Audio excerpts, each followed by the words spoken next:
The visuals of a game give life and personality. A character having a shocked expression and it being over the top is important. If you take that away, yeah, the story and the gameplay might, in theory, be the same, but it doesn't have the same impact.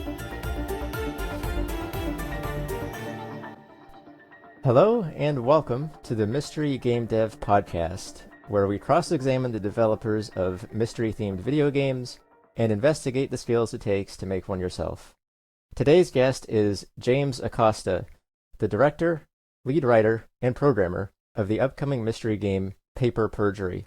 With over 14,000 wishlists at the time of this recording, this is a highly anticipated game for many people, and it is set to release 1 month from today on December 9th. So I guess I'll start off just by asking, James, how have you been doing lately, and how's the game been coming along in this final stretch? I'd say I'm doing pretty well. In terms of how the final stretch is going, I wish it could have been done when I originally wanted the game to release all the way in October, but it didn't happen. So there's a part of me that feels kind of bad. Like, I tell people, hey, here's the trailer with the release date. It's going to be released on this day. And then less than a month beforehand, I have to delay it. And then I have to delay it again. Although the second time for the delay was just because there's like 2 detective games coming out this month I really didn't want to compete with. And one was coming out the day before Paper Perjury, and that's not good. Right. So the second one was more for better timing. Mm-hmm. Yeah, I think, honestly, that makes a lot of sense. I don't really think there's any harm in pushing back, especially just by a couple months. I think most people understand that, and that happens a lot. So go ahead and just explain to our listeners what kind of game Paper Perjury is, and also why they should play it. Well, the easiest way to describe it is basically Ace Attorney, except you're from the point of view of the police. And the main thing that separates it from most other games in terms of like the themes and ideas is that it tends to focus more on like the impact of gentrification on lower income individuals, which I'm not saying it hasn't been done in mysteries. I just think, from my experience at least, it does it in a very unique way rather than like having a cartoonishly evil villain who is pulling all the strings. It's more of the system itself is the issue, and that even if you solve the mysteries and all that doesn't necessarily solve the greater societal problems. And I know that some people are not going to care about that. They just want a good mystery, but I like the theming. I think it makes it have a very distinguishable feel, whereas even if someone says, yeah, the cases may not be as strong or as memorable as I would have liked, they'll still say, I appreciate the ideas behind it. I totally agree. I think a theme is one of the most important things that really any work of art, but also games, can do, is to have a strong theme behind it. And when you have these different elements in a game and they all come together to reflect the theme, the underlying theme, it does make it better than the sum of its parts, I think. Yeah, I feel like the best kinds of art are ones where even if like not everything is perfect, understanding why those decisions were made like makes you appreciate it even if you disagree with the artist. I think those disagreements are important. So I expect some people to dislike the game, but I've come prepared to accept that. Yeah, I think that's par for the course for most things. You have to embrace the fact that in order to get fans, you also need to sort of repel some people away. I think that's just sort of it's something very difficult to come to terms with, but I think that is a reality of things. And, you're going to put yourself out there. You have to be true to yourself and what you believe in, no matter what. And, it may rub some people the wrong way, but it might also bring people who really appreciate what you're doing. So, and that goes for any game, any game like that. I think that's true of any game. I do want to get to the Ace Attorney stuff because there's a lot to talk about there, I'm sure. But since you brought it up first, what actually does gentrification mean as a word? Because I tried looking it up, and honestly, like when you go to Wikipedia, it actually says there is no formal definition of gentrification. So, and it's a very complicated thing, I guess. So, can you explain to our listeners what that is and how your game is sort of going to tackle that? Well, gentrification, from my understanding, is it's when a area with a certain income bracket of say X ends up getting development and progress in terms of like making new buildings and making the places cleaner and making it more I guess more like more modern. But because of this leads to people from outside of the area to move in. They usually have more money, which drives up prices. It drives up the value of the land, which means that things get more expensive for the people who are already there, and thus they can't, with what they currently have for their income, can't stay and are forced to leave.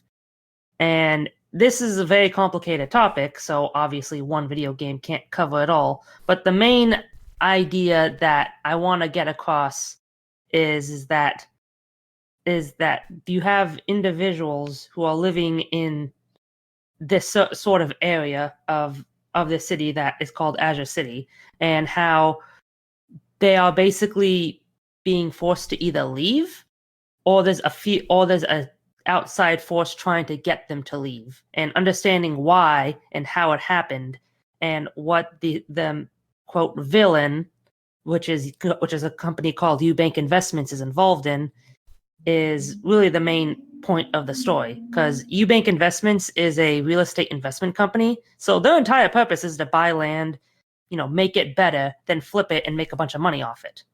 So how is that affected? How's that affecting Azure City and the people who are living there? That's interesting. That's a very deep plot, actually, when you phrase it like that. Because Ace Attorney is kind of known for having sort of, correct me if I'm wrong, because I've played the first trilogy of it, but Ace Attorney is typically known for its self-contained cases that I guess sometimes there's things that come together, but it sounds like your game is more or less this overarching story where every case actually ties into this bigger plot. It's actually interesting because if you only play the original trilogy, then yeah, you will say most of the cases are self-contained. Like, sure, the first Ace Attorney game theoretically has an overarching plot if you look at it from one character's very specific point of view and how they grew over the course of the game. But the interesting thing is that after the original trilogy, and I guess Ace Attorney 4, which is Apollo Justice, a lot of the games ended up having like more continuous plots. And and part of this is because after the fourth game, the original creator went to work on like 2 other games before coming back to making a standard Ace Attorney game. So it went to a different writer who I think really likes overarching plots in his games, because all 4 games he directed basically had like one story, but it's broken up into like 5 different cases. And I would say that seems to be the direction a lot of people want. But it's very interesting when you play all the games and you actually start to realize that the writing direction for each game slowly changes from one to the other in a way that I think most people won't even realize until they take a step back and see the wider picture. That is interesting. I'll have to go through and play the later ones to catch up on that. Well, they all just got ported recently to modern systems, so now you don't have an excuse. Right, exactly. Well, on the topic of making a game that with that level of scope of multiple cases that sort of converge into an overarching plot, because I've tried to do that too. I think that's in my games. I'm a very ambitious person. Most of us mystery game developers, from what I can tell, tend to be very ambitious people. We want to do the thing where we have more than one case, and then we want to do the thing where ideally they all sort of make sense when you play them all through, and they converge into one thing. I think that a lot of us are ambitious people, and we tend to increase the scope of our game a lot of times, sometimes to our project's detriment, where it ends up taking a very long time to get things done. You've managed to do really well, though, with 14,000 wish lists. I think a lot of people would be jealous of that achievement. It sounds like a very good number to me. So how did you manage to make a game of that scope and size and still sort of keep the project intact? I mean, how long did it take to complete this game also? if I was able to release it in September like I was hoping to before I announced the first release date, it would have been 3 years. In terms of how I was able to make it an overarching plot, that wasn't what I was actually aiming for. Oh, really? I honestly, when I first wanted to make this game, I was kind of hoping it would just be like 4 cases, and those 4, and then like maybe but after writing the first case, which kind of leaves on a bit of a cliffhanger, I realized I needed to write the second case that kind of follows up on that. It's like, okay, maybe I'll just go for like the first 2 cases, and then case 2 was originally supposed to end very differently than it does now, but that's in spoiler territory. And then case 3 would be more of just entirely its own mystery, which was entirely dedicated just character development and just like a different type of mystery. And then the 4th case would just tie back into the first 2 cases. But I guess what ended up happening is I ended up writing the first case, and then I wrote the second case as a continuation. And then there was a plot thread that I realized doesn't get handled in case 2, so I wrote case 3 to solve that. And then there was going to be like, okay, it'll just be 4 cases. But the problem with case 4 was that it ended up having to be 2 different cases because they're in like two different areas. So case 4 kind of ends on a cliffhanger that carries over into case 5. So it ended up being 5 cases, kind of just because that's how I wrote it, without really thinking too much about how it ended up working out. So, which I know is going to sound really irresponsible, and I'm sure someone's going to play the game and think this entire story plot sounds like a mess, and I don't blame them if they do. But it's just kind of how it ended up happening. Like, they're technically an overarching plot, but it's more so that like what happens in one case carries over into the other. But they are very different characters and motives and whatnot. Like the culprit in each one is technically different. So it was just a bunch of random events that all converge into the same plot by accident. So it's kind of funny that it ended up that way. That's interesting. That might actually be a good way to go about doing it because you started small-ish, right? You started relatively small, and then it just sort of, well, there's, if I'm understanding this right, you found some plot threads that needed to be continued or filled in or finished, and that just led to one thing after another. And it seems like that's a very organic way to write a story, instead of going in with the mindset of I'm going to make 5 different cases and they're all somehow gonna converge, but I don't know yet. I think it actually makes more sense to do what you did, honestly, and just go one at a time and see how many that need to be made to resolve the whole story. Yeah, in my opinion, trying to force a story to go with a preconceived notion ends up ruining the like feel and can like show, as they would say, the author's hand on the writing. And some of the actual like mystery elements to some of these cases, I didn't come up with ahead of time. Like I did, like in case 3, there was a whole like section of the mystery that sounds like, wow, I bet this person, the writer, came up with all of this ahead of time, and that's why it was like created this way. And it was like, no, there was just the background artist ended up making something in the background, and I needed to fill in a role. So I realized, okay, what if this random thing in the background actually served a purpose? And then it ended up serving a purpose, and it ended up feeling a lot more organic. And the people who have play tested that case, they like it, so clearly they didn't notice that I kind of just made that up on the spot. Yeah, I mean, sometimes that does happen a lot, where especially if like you're working on a project for a long enough amount of time, and there are certain things about it where certain parts that you just sort of ignored the first time, and you look at them a second time, and you're like, I wonder if I can do something with that I wasn't thinking about before, or you just get some sort of inspiration from something that's going on, and you're like, I could do something with that. Are you a professional writer, or is this something you've just sort of picked up on as a hobby kind of thing? Picked up on as a hobby. I will say I did work for a low-income housing nonprofit. So in terms of why you writing a story about gentrification, that's because I worked for a company that was trying to, weaken the burden on a lot of low-income families by making low-income housing. So I'm not going to say I'm a professional at it. I'm just saying that, like, that is more of how this story came to be from my personal experience rather than because I'm a writer and I just came up with the theme afterwards. I think that's actually how it should be done. I think really the best stories probably are written from personal experience and firsthand knowledge of things, because a story is just, well, writing in general is just communicating ideas. I'm not really professionally trained as a writer either. I just sort of taught myself growing up. I just was a creative person and learned it on my own.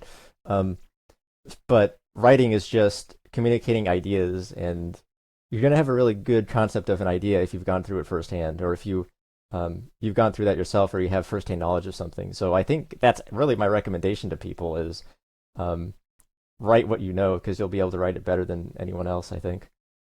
I can definitely agree. Better to write what you know because you'll be passionate about it. And passion, well, it's easier to feel more disciplined and actually more motivated to write when it's something that you really enjoy. Yeah, that's also true. That's the thing that gets you through the tough moments, is that other people might give up. They're not passionate enough to do it, but if you're passionate about the subject matter, you'll get through it just fine. And that's probably what's helped you through the 3 years of development, because for many people will give up during 3 years. So it's a good thing that you stayed in and you hung in there. Thank you. So you were trying to talk about some things that you couldn't talk about because of spoilers. Do you want to get into maybe a discussion on how you wrote or tackled the writing of the very first case that's in the demo? Yeah, I'm perfectly fine with that. I mean, I'm assuming if someone was going to be listening to this, they would have at least played the demo, or would have the say you know what, I'm gonna pause this, play the demo, then listen to it. Perfect opportunity to pause this and listen and play the demo, right? Anyway, so the demo includes the first case, and I played through it, and I didn't have any trouble at all getting through it. To me, it seemed like a pretty standard, I guess you could say, tutorial case, just to sort of show how the gameplay mechanics work. It wasn't a particularly complicated story, but it also doesn't have to be for the first case. And it basically deals with a theft of money, right? Yes, the first one is more or less a robbery case, with the ending kind of leading into the rest of the game. Did you always intend for that to be the way the game started, or did that sort of organically come to be? You know, the funny thing is that the reason why I ended up making this game was I had this idea for a story, and I was just writing it out. Nothing like professional or anything. I was just doing it for my own self, just a hobby. And in it, at one point in the story, the main character, who is a thief, breaks into a library and ends up more or less getting arrested. And the only way she ends up, basically, she ends up going to trial for robbery, and she has to announce that she is like mentally ill and therefore should be put into a place to get help rather than be arrested for deliberately breaking in. And then it's a lot longer and more complicated than that. I'm just giving the gist because as someone who enjoyed Ace Attorney, I was like, you know what, maybe this would be fun to just write out this scene, the trial section, as if it's an Ace Attorney case. But then I ended up just kind of making it its own little thing just for fun. So if you're asking if it came about organically, pretty much. It wasn't even supposed to be a game at first, but I ended up really enjoying making it and wanted to do more. So I just kind of committed to that. Interesting. And one thing I noticed, actually, this might be a little bit of a tangent, but I think it's relevant. Over the years, I've been paying attention to mystery games for easily the past decade. I've seen a lot of, for lack of a better term, Ace Attorney clones, or Ace Attorney inspired games, or Ace Attorney like games, whatever you want to use. They're all clearly inspired by Ace Attorney. And what they tend to do, though, firstly, they tend to take place in a courtroom with lawyers as the main characters. And they also tend to use highly detailed cell shaded sprites. But you're not doing either of those things. It's actually really interesting. You're the first game that I've seen, and I could be wrong about this, where you stay true to the pixel art that's in the Ace Attorney games, at least the first trilogy. And you also take the gameplay out of the courtroom. It's not in a courtroom, and it's not between lawyers. So, but you've kept the gameplay mechanics. So that to me was really interesting. I'm assuming that was intentional. Did you have any sort of reasoning behind not placing it in a courtroom? Well, And one of the main ideas I had once I started writing the first case for fun was like, what could like because I enjoy Ace Attorney a lot, but I always wondered like what like you could do with the gameplay beyond just like the courtroom setting. And one idea I had was the main character, in this case, let's just assume it was going to be Justina. She was basically working at her family's like glass store, and customers would come in saying, "Hey, I this is broken. It was defective. I'd like to return it." And you'd basically do the Ace Attorney cross-examination gameplay, but with like trying to prove that this person actually like broke the pot themselves, so that you don't have to give a refund. And the reason I bring all this up is Mhm. because I always thought like the core of Ace Attorney gameplay is more or less perfect. Theoretically, you can edit it and make it different, but the core concept doesn't need to be changed. It's always the setting, the characters, and the overall story attached to it that matters. Because the idea behind the game is very solid. And I always wanted to figure out how you can grow beyond that. Or another idea I had was basically to have all the characters like be like toys in a sort of like Toy Story version of Ace Attorney, That's interesting. where where like the main detective is like a teddy bear, and the idea being that like like Toy Story, where like what actually happened, and like maybe one of the cases will end with proving that the dog actually ate one of the toys. And and I did all this because I really didn't want to do a courtroom section, because I truly believe that the gameplay can theoretically work anywhere. And technically, Ace Attorney has done out of courtroom sections if you include the two Miles Edgeworth investigation games, but Mhm. Right. I've always thought that like you could go in a more creative direction. And ironically, Paper Perjury takes place at a police station, so it's not that different, but that's I feel like it at least gives it a very distinguishable look. You're not going to say like I've seen people say it looks like Ace Attorney, but I've also seen people say like when that just like looking at like the way the characters look in the interrogation room, they said like, "Oh, what kind of game is this?" They don't realize it's Ace Attorney because they're not familiar. It's not in a courtroom, so so it's different from that first impression. And I don't know if that's a good thing or not, but so yeah, the when asking like if like why I chose outside of the courtroom, it's because I really wanted to do something unique with the setting. I mean, I think it worked out well for you so far, but I guess we'll see when it's released 1 month from now. But I'm optimistic about it, the way it looks from my perspective. And so I think the fact that you put it in a police station actually makes it approachable because it's not too far away from the original concept of a courtroom. So you're still within that realm of like people know what that is. They know that it's like dealing with crime solving. But it's not so far removed that like if it were something totally different, they wouldn't know what to think. And that's sort of what you want to aim for when you're trying to replicate, for lack of a better term, the mechanics of a successful game. So like you've got, and this happens in many different cases where you've got games from a certain series that haven't been released in a long time, and fans are just dying for another release of that kind of game. And then you have indie developers who will make a game similar to that goes on to be a huge success. The ones that come to mind are like the Paper Mario games. There's a lot of actually with paper in the title, come to think of it, but a lot of people have made like Paper Mario style games because there hasn't been in that form. There hasn't been a new Paper Mario release for a very long time, as it was in the old days when I played the games, and I like those a lot.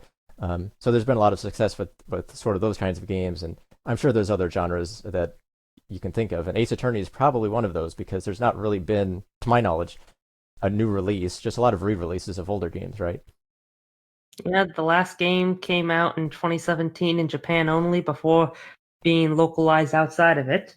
So that would make so if we include the Japanese release that would be 7 years, and they haven't made a new game since.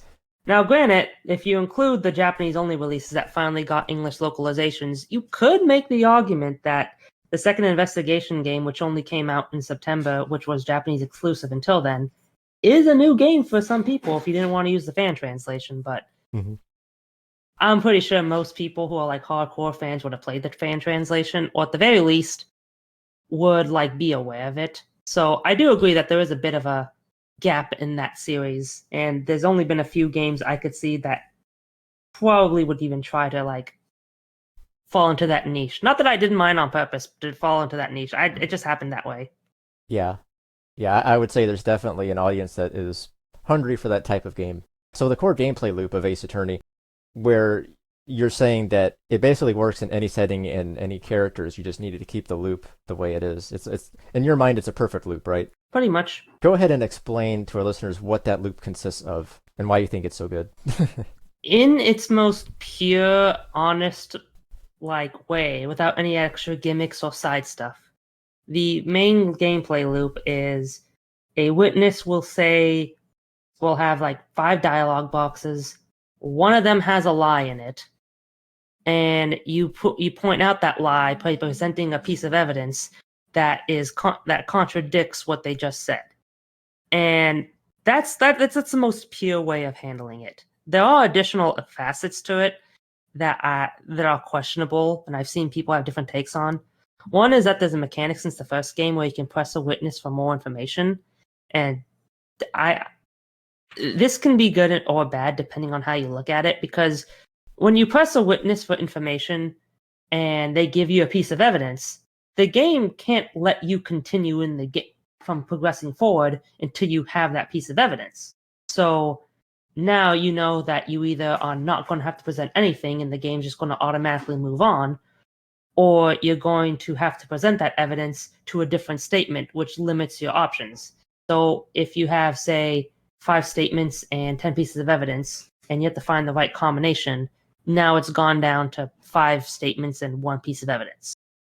So the point is that there is a lot of little things that can influence the combination of evidence to testimony. But on its own, if you don't worry about that and you just make it 5 statements and 10 pieces of evidence and find the flaw, that on its own is pretty much perfect. Not everyone will enjoy it, mind you. I'm sure there are some people who find Ace Attorney gameplay to be boring, but I do think it works because it's a very solid loop of gather evidence, talk to witness, prove lie, and then you do that multiple times in one courtroom section, and then you go into the investigation section to gather more evidence and gain more context before going back into the courtroom. Right, exactly. And you can even see that loop in other games like Danganronpa, where it is a loop of investigate, courtroom, and I'm sure there's many other games that borrow from that as well. It's funny with Danganronpa because I would argue Danganronpa is afraid to be a pure experience. Like, you're not just simply presenting evidence. You have to specifically like aim your cursor at the right statement, and if you miss it, even if you have the right answer, you're gonna have to go through the whole loop again, which can be annoying. Or they're gonna make it so that you present one piece of evidence, and then now you're playing a mini game, which has nothing to do with the evidence or the testimony, but instead you're just doing something that's slightly different. Yeah. And this is why I think like the main formula works, and I get why Danganronpa did it. The developers wanted to have it have a different feel, but I would argue it gets away from the more core of the experience, finding lies. You're throwing a whole bunch of stuff to distract you from the actual finding of lies section. And that's why I don't like Danganronpa gameplay nearly as much.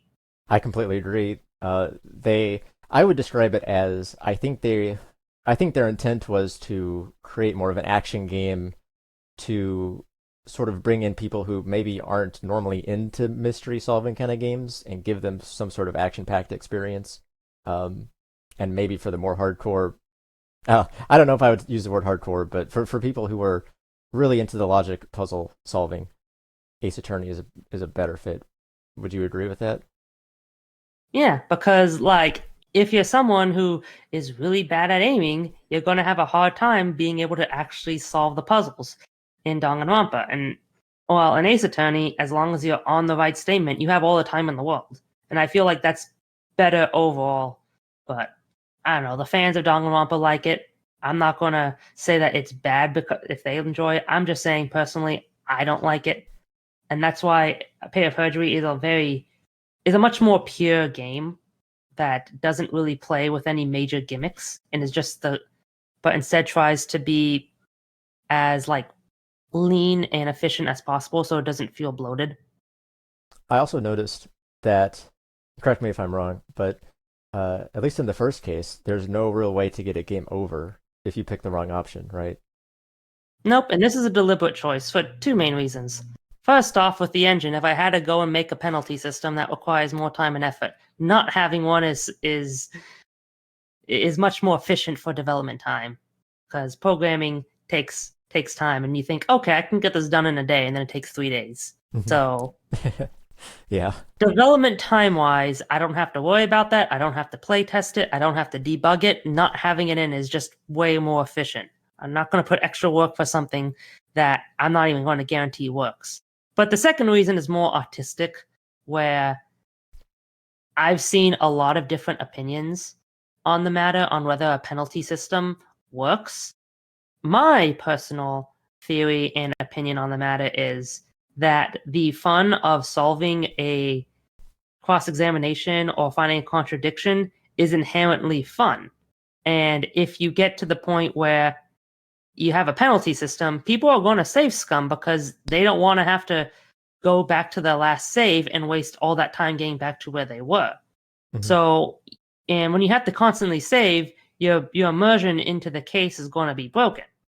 And while there is a tension of making a mistake and being penalized for it, I think fundamentally, if you really want to have a live system, you can just pull out like a sticky note and just write down every time you made a mistake and keep track of it. And I think that that's a much better solution for those people than adding a penalty system. And I've even, just out of curiosity, have you heard of the game Attorney of the Arcane? Yes. I think the full title is I don't know how to say it. Tyrion Cuthbert, Attorney of the Arcane. All the respect to the developer for being able to make a finished product, but I have no idea why they chose such a complicated name to say for the title of the main character. Yeah. From a branding perspective, guys, by the way, and I would love to interview that developer if they're listening to this, but yeah, make sure that your game's titles are pronounceable because people won't say the first part, I guess. No, I've heard of the game. I've looked at it. I've seen it. I've not played it. Have you played it? Well, yes, I played through the whole game, willingly, mind you, even though I originally played it because I wanted to more or less research the competition, but I enjoyed it. I think it's respectable. I have issues with it, but my issues are more because I'm someone who's spent so much time writing my own mystery that like I have very strong opinions on these kinds of matters from a personal developer point of view. But what matters is that for research purposes, I also like read a lot of the reviews on Steam, and it's like over 900 of them. So there's a lot of like opinions there to see like what people say. And I've seen people literally say one of the negative points is that there's no penalty system. And I've seen people say that they like the game because there's no penalty system. And the game doesn't have one. So you can present all the evidence you want and never have to worry about it. And so, and the way I see it, the people who want a penalty system, they're not going to say, well, this game doesn't have a penalty system, therefore I'm not going to buy it or I'm going to play it. They're still going to play it, they just would prefer it not to be. While the people who said that they love the penalty, they love that there's no penalty system in it, in the reviews would say they were able to actually finish the game without a guide because they never had to keep like reloading a save and being stressed out about being penalized. And I think that that's important to realize that if you had to pick between one, I think the people who said that they couldn't enjoy a game because of it is, at least to my point of view, more valuable.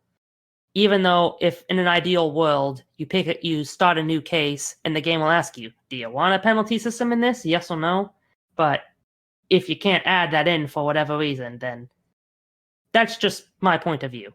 I think it's good that like I read a lot of these reviews because it made me assured, like, yes, people can still enjoy one of these games without the penalty system of the mainline Ace Attorney games. I think that explanation makes a lot of sense, and it's also a good point, by the way, to do research on similar games that you're making when you're a developer, because then you can you get the full benefit of seeing what other games did right and seeing what they did wrong, and you can save yourself a lot of time and trouble if you have that as a reference point. So I would totally encourage people to do background research on similar games like that as well. Back to an earlier point that you brought up that I never really answered. It's the pixel art point, like why the game has pixel art when you said a lot of them use like 2D art. Mm-hmm. Right. The answer for why I use pixel art is because it's just way easier to work with. Because I've had to work with several artists on this project because some artists, you work with them, but then they disappear for whatever reason. Sometimes it's because they have other obligations.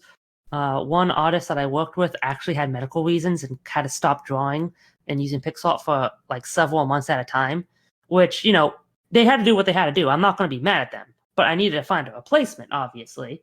So, and having pixel art, different pixel art, has different, art styles within it. But pixel art makes it very, easier to, edit and to change. And it makes it easier to find another artist because, as long as they get the pixels in the right place, it's much easier for them to adapt to the characters or the backgrounds to match the same art style, at least from what I've seen and experienced. And it's also easier for me because I've had characters where, the pixel artist will send me this character in this outfit, and then I would just go into one of the pixel art softwares and just find and replace all of this specific color of the pixel, and then change out their color, and then I would present it which color looks better and is more fitting for the character. And I can't imagine doing that all with 2D art. That sounds like it would be very hard to edit because you would need specifically that artist to do it. That's a very interesting point I had not thought of before. It's also why I think most people, when they say, "Oh, I've seen so many indie games. Why do so many indie games have pixel art?" It's because it's so efficient. Going for hand-drawn art isn't just more difficult. It's also if something goes wrong, it becomes more difficult to manage over a longer period of time. Yeah, I definitely agree with that. I am actually surprised though to hear that it was not actually about going back to the old Game Boy Advance art style. It was more about just efficiency, but it makes sense. I actually, in my downtime to just try to relax, I actually started playing an Ace Attorney fan game called Conflict of Interest, and because it's made in more or less a DS replication engine, it's basically uses a lot of the sprites are basically just the pixel art sprites from the DS games that have just been extracted and put on. So whenever they bring back an old character like the Judge or Maya, it's just all done. It's just the same pixel art as the original version. And I bring this up because I would be playing the game, and rather than any of the new collections, and I'd see the pure pixels of the sprites. And sometimes I would just pull out the Paper Perjury art I have in the file and compare it. And I would realize how fundamentally the art style between the two is vastly different. And I think it's very interesting how people say, "Oh, the original games on the GBA and the DS, those use pixel art," but then you realize when you actually compare it, no, if I wanted to try to copy that same art style, the characters would have fundamentally different faces and noses, and the way that they would be drawn would be different. Instead, it just happens to be pixel art. And if the games had, if someone was somehow able to redraw all the pixel art and hand-drawn animation and backgrounds and such, I think people would realize how fundamentally the art style is. I think people tend to look at pixel art and assume it all looks the same, just because the pixels make it easier to fudge your memory and make you think there is more detail than there actually is. That's a very interesting point too. I mean, maybe in certain circumstances they can look similar, but I think any highly trained artist, well, really any artist actually, is going to have their own style. And maybe the blockiness of pixels can make, this is just my speculation, just bouncing off what you said, that if you're not particularly trained at pixel art, maybe it will appear to look more blocky and similar to others. But when you're a more highly trained artist, maybe you can carve out your own style. I don't know. I'm not really a pixel artist at all, but that's maybe just my own speculation. I'm not really a pixel artist myself. Aside from the fact that like I had to work with it for the last 3 years, and I've stared at so many art styles for so long, I think my brain has trained myself to realize this, and I can guarantee you that if before doing this, I probably would have said the same thing. I think when you get more experience working with it, you start to appreciate the differences between things, and you start to realize majority of people aren't like that. Yeah, that's for sure. I did notice when you start up the demo, there's a button that shows you the credits, and I always like to look at those like first thing. And probably most people probably don't do that, but I do. And I noticed first off, you have a lot of people working on the game, but 10 of them are artists, if I'm not mistaken. I counted 10 names in various forms of artwork. So that's definitely a lot of people. Did you have any trouble, or what kind of trouble did you have, like, sort of coordinating all those artists together and doing, I'm counting art and animation sort of in the same department there. How was that like? Well, it's important to, I want to say right off the bat that the reason why there are so many people in the credits is because I've read stories of people who have worked on games and then just not got credit for it, and I fundamentally disagree with that. One thing that, like, in 2021, remember, when I was first starting this 3 years ago, Metroid Dread had come out, and one of the big stories about it was that the company Mercury Steam, I believe they said that that the game had been worked on for about 4 years, and if you weren't there for working on it for a substantial amount of time, I think like less than 25% of the development time, meaning if you didn't work on it for a whole year, you worked on it for 9 months as a contractor, you weren't in the credits. You're not being credited for that. And if you wanted to say, hey, I worked on Metroid Dread for 9 months in this artistic position for this game, you have no way of verifying that. And you can't add that to your resume, because the moment that the person who is the hiring manager is going to look at the credits to verify that's true, they don't see a name, this person's lying. They're not going to go and try to contact the studio specifically to say, hey, did this person work on it for this long? And, fundamentally, that makes me upset. Partly because, I care about Metroid Dread and I want the people who worked on it to be credited properly. Part of it is also because I have worked in different industries before working on Paper Perjury, and know that this can fundamentally prevent you from getting a much better job and being able to advance your career. But also, you want to respect the people just on a day-to-day basis. So the point I'm trying to make here is, if someone even worked on the game just a little bit, I want them in the credits as a form of respect for what they did. Some people who have worked on it probably only gave me 2 or 3 pieces of art.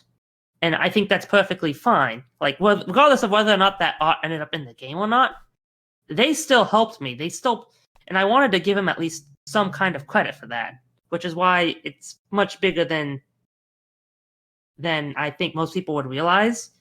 But I also am someone who is very passionate about crediting everyone. Yeah, I think that's a really good thing to do, and I've done that with my own games where, again, for the reasons you mentioned, sometimes you just commission an artist to do one little thing. Sometimes it's a bunch of things and maybe they're not used. So I completely agree, and I really respect what you do in that regard, because it does have the potential to change someone's career trajectory just based on that alone. So that's a big one I think more developers should think about. On the topic of teams, there's a lot of developers that maybe want to go solo, but you decided to work with a team of people. You've got, a team. Really, if you look at the whole credits, you've got multiple people on programming, multiple people on sound, and multiple people on art and quality assurance. So you've got a lot of people for a team. Why did you choose to go with a team compared to just, say, by yourself, which is what a lot of people do? First off, in terms of music, I don't have a musical bone in my body. I couldn't compose the music even if I wanted to. So I had no choice in terms of that. Fair enough. And while I think I'm a better pixel artist than I am a composer, I would make the argument that like the visuals of a game give life and personality. Like I don't like it's not like Ace Attorney isn't just good because of the story and like the music and the, the gameplay, but because the art of the characters, as limited as it might seem when you realize that some characters only have like 5 or 6 different like sprites that they cycle through, give personality. That is part of the story. A character having a shocked expression and it being over the top is important. If you take that away, yeah, the story and the gameplay might, in theory, be the same, but it doesn't have the same impact. And I wanted, Paper Perjury to have that sense of like impact with the characters, which is why the characters are, which is why I wanted to get artists who actually knew what they were doing, because I could never like make the same sprites as detailed or as intricate as the ones that are currently in the demo and will be in the final release. I also am fully aware that I am probably lucky enough to have had a well-paying enough job that I could afford to spend, enough disposable income to afford this kind of stuff over the course of 3 years. A lot of solo devs probably don't even have like the income to do that. And it's not really fair that they like, oh, they were going solo dev because they wanted to. They may not even have a choice unless they wanted to have someone work for them for free and then hope that they make money later on. But that's always going to be a shaky business that, from my experience, can end up being really bad.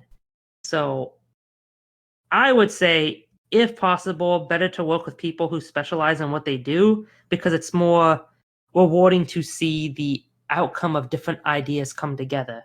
A lot of the story is actually adjusted based on the art and the music, because like like Justina's personality wasn't just what I wrote, but rather reflected in her artwork. Like she has an eye rolling animation, which tells you a lot about her character. That can't be replicated with just words. She can't just say something and get the same impact. You need to see the eye roll, even if the eye roll was just like 3 or 4 frames. Yeah, I think that's really well said. Well, on multiple fronts, because part of it is you need to have the budget to pay people to have the team in the first place. That's absolutely true because, yeah, expecting people to do good work for free is, I mean, maybe you'll get some people who will do that, but I wouldn't really count on that as a strategy. And also the fact that when you outsource, when you align people with their strengths, you have a really good writer on writing, a really good artist on art, and a really good musician on music. The sum of those parts comes together. This is something I've really only thought about recently, to be honest. But the sum of those parts, because I've been much of a solo dev my whole life, but the sum of those parts tends to be better than what it would be otherwise, where you have everyone is specialized in what they're doing, and they know what they're doing, and they know how to do it right, and the end product is better as a result of that. And that is probably the biggest hurdle for a solo developer, is the fact that when you're trying to do everything all at once, you end up struggling to do any of them, or maybe just some of them to the best that they can get done. And that's probably is a thing that holds a lot of people back. Yeah, I used to wonder, like I've seen like fan games for, say, Sonic the Hedgehog, where like you have these like group of people who have made this like for like this thing over the course of like 4 years, and I always like wonder, like, if you have all this talent, you could make all this art and such. Why not just make your own game? And Right. I realized over time that it's because going in, you won't make any money off this. You can't like sell the product. In some ways, you might not be even able to have like a Patreon or like support from outsiders, because that might like actively get like the company who owns the IP to say they're profiting off our IP. And I think knowing that you're making this for free removes a lot of like tension, and knowing that like you don't have to worry about sales, you don't have to worry about paying people. And I think that that's why the fan game communities are able to stay around. It's because they aren't like charging money, that there's no like huge tension on the developers. And I think that's something that should be appreciated. And understood a lot more. Yeah, that is a really good point. I'm curious now, actually, that you bring up fan games. I happen to know a lot of people through the Mystery Gamedev community that have made Ace Attorney fan games. Like they got started with Ace Attorney fan games. They've made a bunch of fan cases.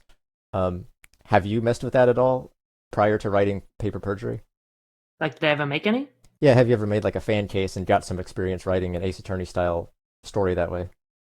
Nope. I just played the games, and I also watched a lot of Detective Conan when I was a lot younger. Back when they had an English dub, and they stopped it, and it's been going downhill ever since. Yeah, I mean, I like that show too. But that's really interesting, actually, that because I've seen a lot of people who maybe got started making mystery games by saying, "Oh, I started off doing Ace Attorney fan games, and now I'm making my own." But you just sort of skipped that step entirely and went straight to making a Ace Attorney inspired game. Do you think that's an advantage or a disadvantage for you? I can't make something if I... How to put this? I need to work on something specifically that I know 100% is like very focused. How to put this? I don't want to work on something and then just kind of give up halfway through. I don't want to, and I don't want to work on something that is very small, I guess. Because like one thing they always tell you, if you go to like the game dev subreddit and like read a lot of people who ask for advice, is they say to make the smallest thing possible so you can understand the basic skills and then work on it.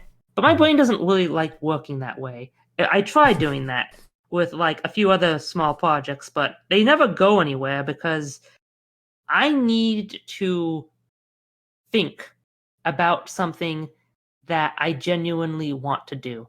I wanted to make a game eventually after I started Case 1 that was a Ace Attorney like a game. If I stopped doing that to make some kind of side small game, my brain would constantly be thinking about this project and why I'm not working on that. And any skills that I could potentially gain would be offset by not being able to put my whole heart and soul into it.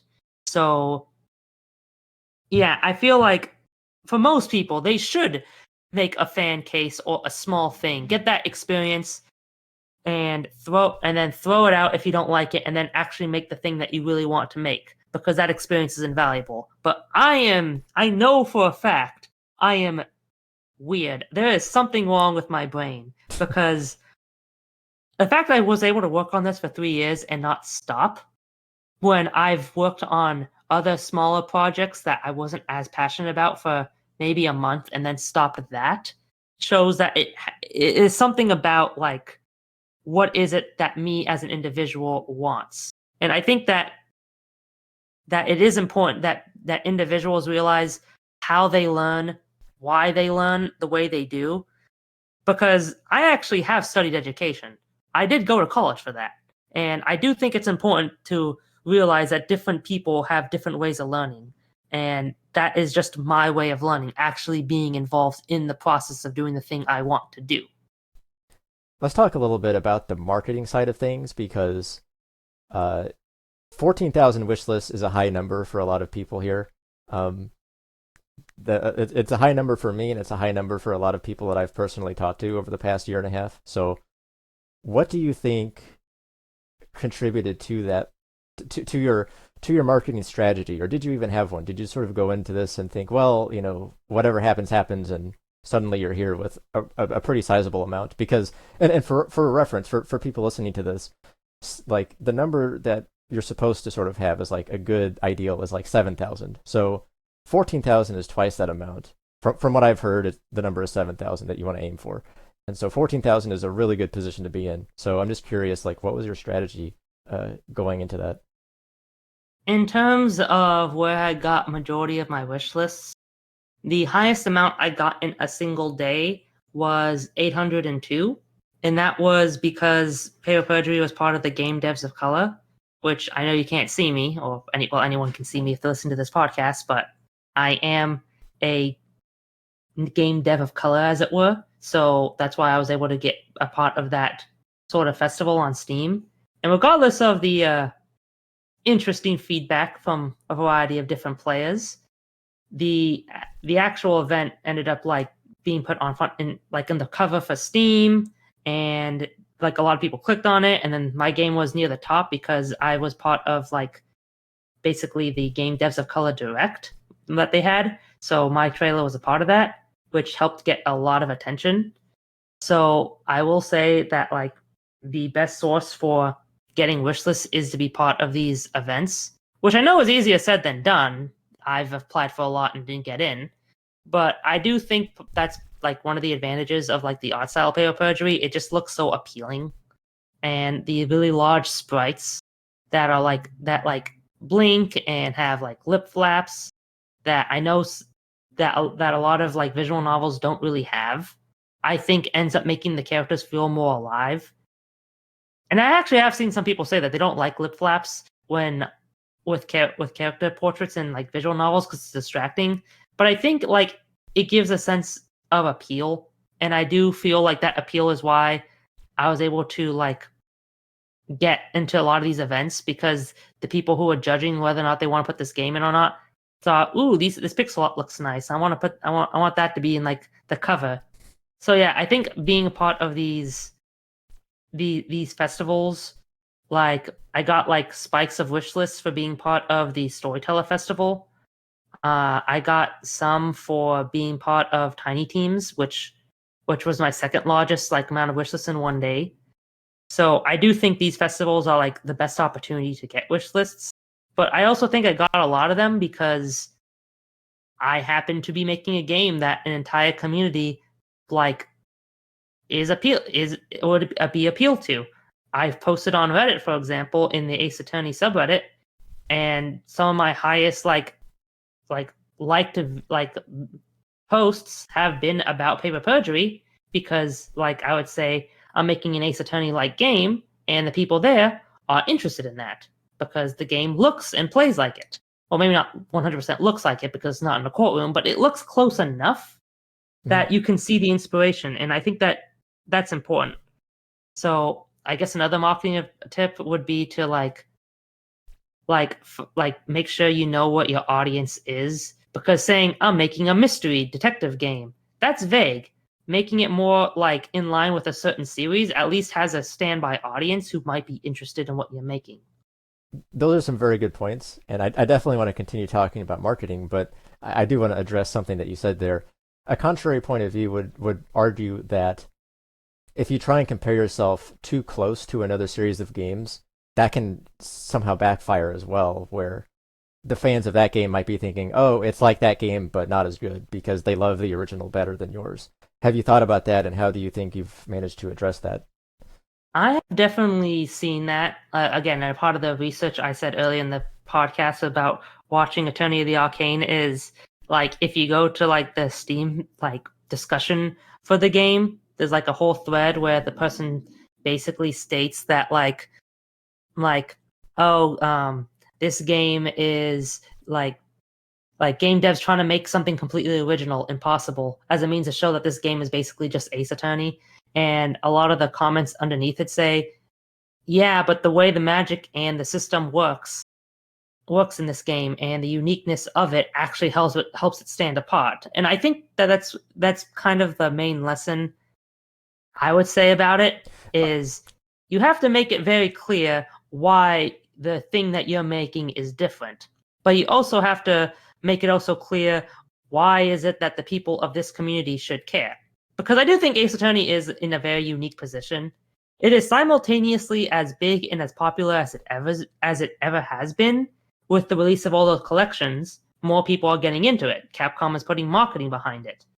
So there is clearly an audience out there who are buying these games, buying these collections, and have played it. But there hasn't been a new game, as I said before, in 7 years.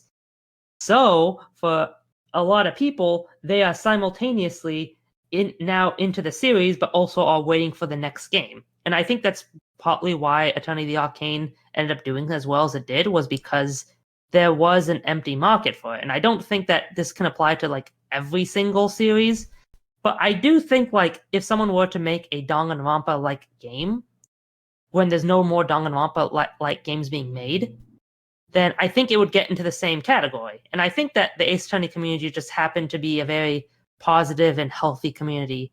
It's not like tribalized where any outside influence is actively bad, because it constantly is getting more and more new people. So with regard to trying to differentiate yourself from Ace Attorney, because clearly a lot of people can see the inspiration and they're on board with that idea. But when it comes to differentiating yourself from it and making Paper Perjury its own experience and its own game, what would you say stands out the most about it? Say, compared to Ace Attorney, it's a lot more grounded. Like, there's still over the top animations and silliness to it, and there's still a comedic tone to some of the dialogue, but it is more grounded because Ace Attorney would have more universal themes about truth, justice, what it means to trust people, and those kind of carry over from game to game. And maybe you can make the argument that there are much more deeper societal issues it talks about, but that's usually not the point, or it's so over the top that it's not the main thing. In Paper Perjury, the more grounded vibe, I think, is something that even if you don't play the story, you can kind of tell based on the way the trailers are presented.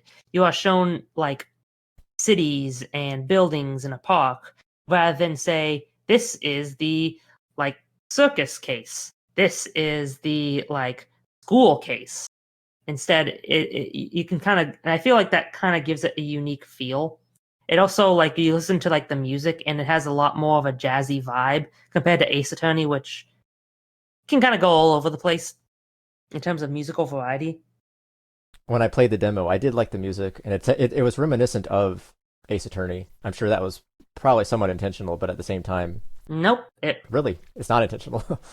Okay, so there are two composers for the game, Fail Positive and Dante.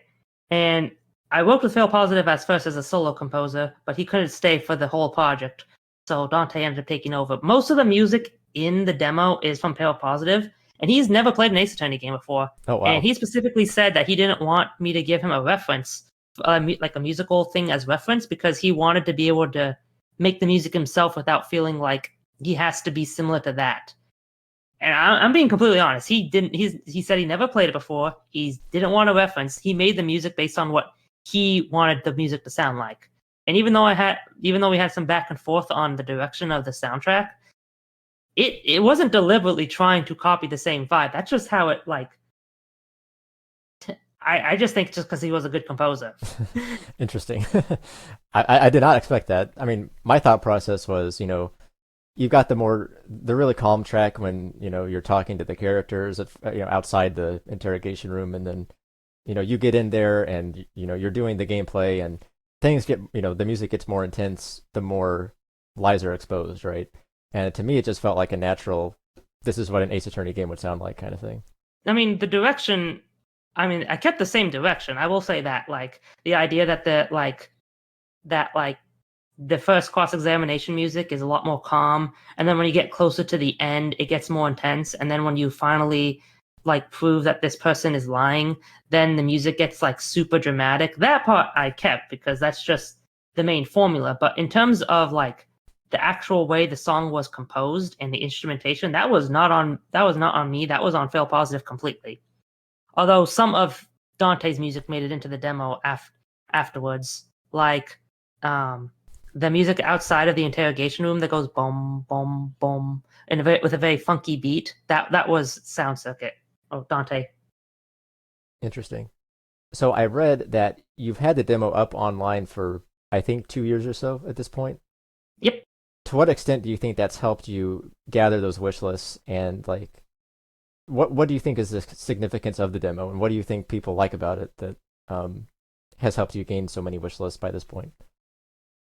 I will say that the demo, at least, like, if you played like the first version of Paper Perjury, it actually ended up lacking a lot of features and changes. So the demo definitely gave me a reason to like add certain things. Like, originally you couldn't actually look at the character profiles. I didn't think it was important, but clearly people liked it and it helped keep track of the characters and their names. So I added that in. I also changed up the UI based on certain feedback. from it, and I did always put a survey, so I got a lot of people saying like they would like to see this, or this is something that didn't really work for them. So the demo, at the very least, help influence the direction of the game. But I will say, if anyone genuinely is wondering whether or not a demo hurts or helps a game get wish lists, I will say that I don't think a demo actually makes an impact directly. You can't really prove it helps or hurts the wish list counts. Because the people who say it hurts wish lists, they will say that having it up will end up having people play it, say, I'm satisfied with this, and not even buy the game. But I don't think that's the people you should be targeting anyway, because they can just refund the game if they play the demo, if they play the full game and they just refund it. And getting a refund is worse because it makes you feel like you did something, you made a bad game if people are willing to refund it. The most important aspect to a demo, in my opinion, is that it gives you a lot of what I'm just going to call soft influence. I've seen like publishers say, "Hey, we would like to see if this game is something that we are interested in. Would you be able to send us a code of the game?" And I don't know if these people are being honest or not. I could just be lying to me. But all I have to say is, there's a demo of the game. Play that. It's publicly available. If that's not enough to convince you, then sending you the full version isn't. Or if you're trying to get into these festivals, they will want to play a version of the game so they can tell whether its quality is there. Again, if you have a demo, you don't have to send them a key and figure out how to use Steam's system. You just point them to the demo and everyone can play it. And I think that's more important. Yeah, those are some really good points. All of those, because it does alleviate a lot of pressure from you having to deal with the Steam key stuff, because there are scammers out there who will just take the keys and sell them to other people. So that's something to be on the lookout for. Some people might be innocent and they might be genuinely trying to review a copy of your game, but usually I don't really know for sure, but I would imagine that they don't need to reach out. I'm sure they've had people contacting them all the time for that kind of thing. And your more interesting point though was that the demo actually helped you iterate on the game itself with the survey thing, which I'm not really sure I've seen a survey in a game demo, but I think that's a brilliant idea because you get direct feedback. And you also put a link to that at the end of the demo when people are done playing. So someone who has actually made it through all the way to the end is then prompted to provide feedback, which is probably the best feedback you could ask for, because they're into your game and they're going to want to tell you how to make it better. And I'm sure they'll give you tons and tons of information. And I guess part of that is sorting out which feedback to consider and which feedback to not integrate. But at least you have something to work with. And probably over a long enough period of time, you do get a game that is a reflection of what people actually want. And I think it's important to have that. I've seen a few actually demos with links to surveys and such, but not a lot. And I feel like that, and I'm not sure why other people don't do it. Maybe they haven't really thought of the idea, but I do think it's probably the most important thing. If I didn't have that, then then this game would not be nearly as good or as polished. There's even a person who helped me with the programming because they really didn't like the demo, and I reached out to them asking, "Hey, what is it about the demo that can be improved?" And we talked about it. They had some experience programming. They helped me out, and I think that made the game better. And I feel like if people are so afraid of losing out, having people who play the demo and then not being able to get that wish list because now they don't want to buy the game, that there's so much more to a demo than just attention. It's important to have a demo because you never know who you're going to meet and how. If a demo has 50 people play it, mm-hmm. and 25 decide they don't want to buy the game, and 25% and 25 do. The people who do might want to join, say, the game's Discord and actually interact with the community, and then you can start building up a community. They might have someone who actually plays the demo and streams it. There are several times on YouTube I looked up Paper Perjury for reasons, and I found that someone streamed the whole demo without even me knowing. months ago, and I feel really bad. So then I leave a comment saying thank you for playing the demo, and that is still important. It's not much, but it helps people like the few people who do play it and enjoy it are going to be your biggest supporters. So we've talked a lot about your game and game development. But real quickly, just for you as a person, what do you like to do outside of game development, just to sort of give people a better idea of who you are? My main hobby outside of game development is going rock climbing, partly for the exercise and partly because I just enjoy doing it. Although the worst part about it is that like sometimes I'm like I have I do the type of rock climbing where like you have a pulley to make sure like you can climb up, and then they can just like have someone like let you down through the belay. And I have like at one point thought, if someone were to like theoretically like be murdered on this, how would a mystery like be solved like this? And after I remind myself, that's not a good idea. I should not have the game in my mind. That's what happens when you're a mystery game dev. You start thinking about that everywhere you go. But so that's mainly I've never really actually gone rock climbing. So I guess that's more like there might be indoor versus outdoor rock climbing. Yeah, and I would recommend indoor because when you're outdoor, you're at the mercy of the weather, and when you're indoor, the rocks are like made in a way where your hands won't get tired nearly as fast, so you can keep doing it for longer. But both are fun. Both are fun in their own ways. Actually, when I was little, I always had a fear of heights. I don't know. Maybe I've gotten a little bit over that as I've gotten older. But have you ever had a fear of heights and like climbing up to such a high level? Does that bother you at all, or? It's funny because like earlier in the week, I did the belay like high climbing walls for the first time in like a month. Partly because I've been doing like the smaller, more bouldering walls that don't go nearly as high, and the anxiety of being so high up like started to affect me because it's been so long since I last did it. And I guess my only really advice I would say is when you do it long enough, you just get used to it. How high do those walls get? Like in terms of feet, do you think? Rough estimate, maybe. I want to say like 3 stories. Okay, yeah, that can get pretty high up. But once you do it for a while. But like earlier in the week, like I couldn't finish some of the climbs because I was like the anxiety of like fear of heights was affecting me. So before I even get to the top, I would just come down. And then like 2 days ago, I did rock climbing, and like I was able to finish the problems because my body finally got adjusted to the height, and I was able to accept it. Well, that's really cool. I mean, I guess what you're saying is though you do still kind of have a fear of heights. Does that sort of just climbing like sort of make you face that fear and get over it, or how do you deal with that? Like I said, you just keep doing it. It definitely helps when you like being like held up by someone you trust.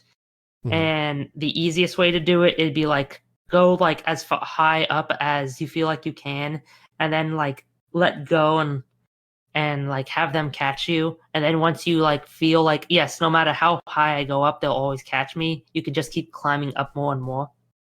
Is it sort of a relaxation activity so to kind of take your mind off of game development, and then maybe you go back into game development with some new ideas? Because I kind of do that when I go out for a walk or a hike. I like to go hiking outside, and I'll get some ideas while I'm out there, and I come back and I'm like, yeah, I'm ready to do this again and start working on a project. Is that sort of a similar thing when you go rock climbing?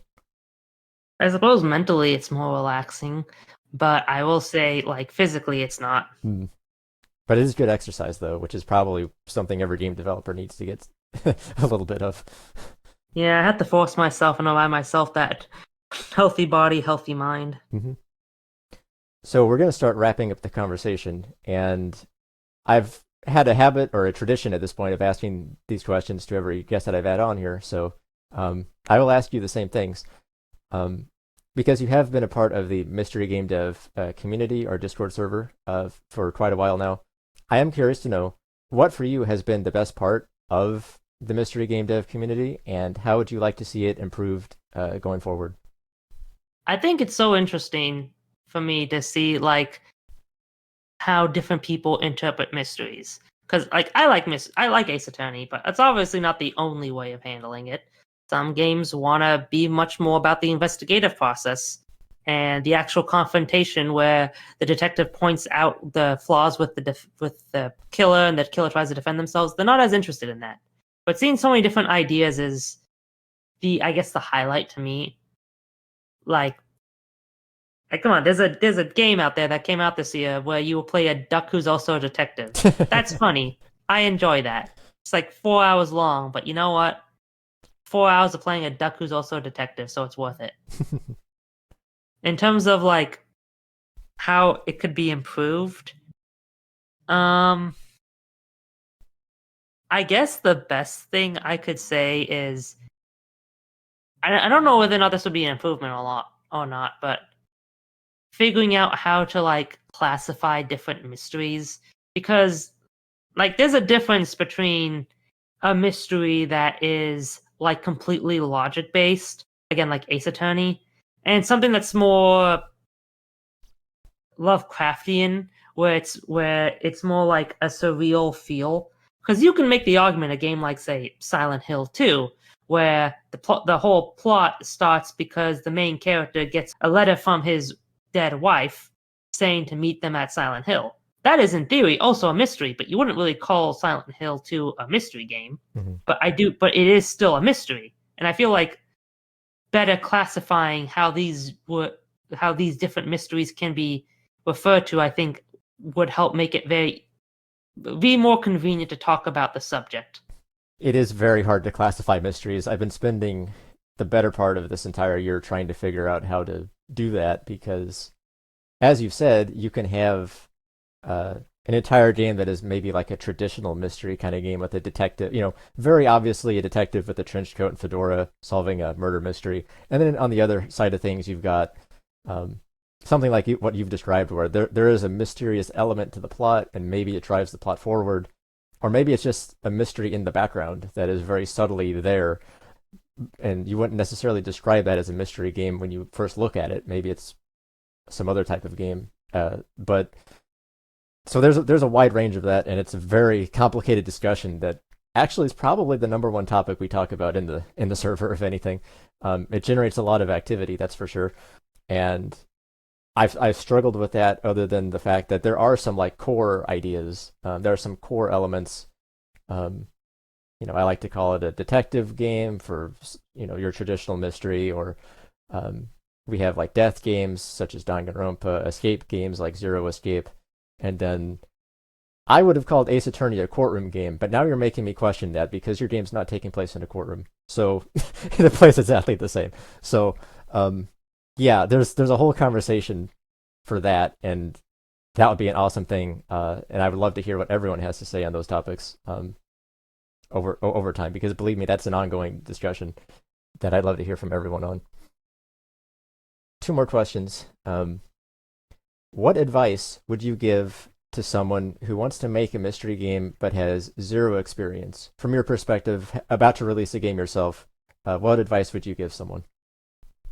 I would say the biggest thing is to find someone who you can trust to work with, because my partner, who was supposed to help join us but couldn't for a variety of reasons, like she was the first I wrote the story. She was the first person to read it. So many of the decisions in Paper Perjury changed because of her early feedback. And if I just wrote the story the way it was and kept it directed the way I wanted to do, it would be worse. Because, like, it isn't just that, like, having another person to work with, but having someone that you trust, whose opinions matter to you, I think is the most important thing. Because even when, like, I have no idea how well Paper Perjury will do, it could bomb completely, and those 14,000 wish lists won't even matter. But I had a good time.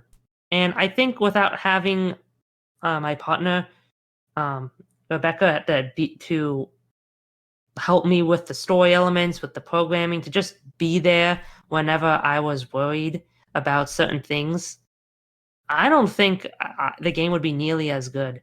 And I think that that's the most important thing, having someone you can trust. being a solo dev is overrated, personally. I would never do that. It's a really solid answer. I like that. Okay, well, it's been a really awesome conversation talking with you, and we had a really productive conversation, I think. I definitely enjoyed it a lot, and we covered a lot of interesting ground. Where can listeners go to buy Paper Perjury when it comes out on December 9th? And also, where can they go to just find more information about your game studio in general? Well, at the moment, Paper Perjury is available only on Steam, or will be only available on Steam. There's obviously a demo if people really want to play the first case. It's like 40 minutes long, and if they want to get more information about the studio that they have, Paper Cat Games, there is a Discord where I try to talk to everyone that I can, and I can answer any personal questions there. And if they like the demo, obviously fill out the survey. I will read them, and if they leave an email, I will respond immediately. Well, at least as immediately as I can. Awesome. All right. Well, it's been a pleasure talking to you and a really fun conversation. And I'm really hoping and wishing you the best of luck with your release of Paper Perjury next month. Thank you so much. And if I can, I just would like to thank everyone I've worked with on the game, because if I had to do this myself, it would be not as good. So I am very thankful to them, even if they couldn't be here today.